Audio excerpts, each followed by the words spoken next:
My name is Simon Brown. In this Finweek video, we want to look at the crux of investing. How do you make a profit? That, after all, is what we're doing here and what we're hoping to achieve. Perhaps I'm going to sidestep the question a little bit initially. Time. Your biggest asset when you're investing, quite simply, is time. The more of it you have, the easier it is. You buy a simple ETF, quality share, you come back in 20 years, you're going to have made a profit. A profit that will be markedly ahead of inflation. That's important. If you're not beating inflation, then you're not really actually making any money. But aside from time, what's that actual process? The nuts and bolts.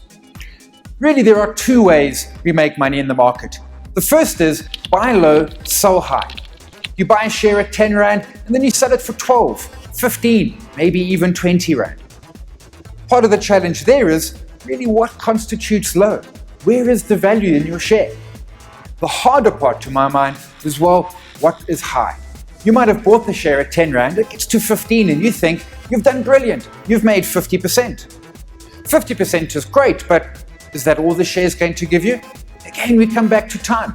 There are numerous examples where over 10 or 20 years, shares have gone up more than 100%, more than 1,000%, and in some cases, even multiples of 1,000%.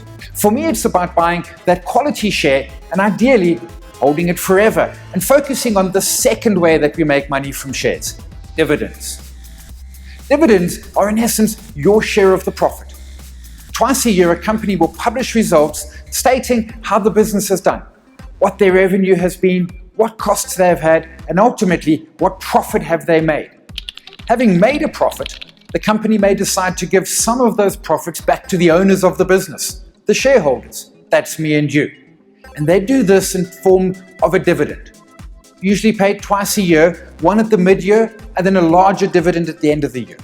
And those dividends initially will be relatively small. But given time, those dividends become significant and in a couple of years could well be worth more than the initial price you paid for those shares. When you're building your portfolio, you would most likely take those dividends and invest them into the market, buying the same or perhaps different shares. And then as we get into retirement, we can use that dividend stream to fund our lifestyle. But importantly, two ways we make money in the market.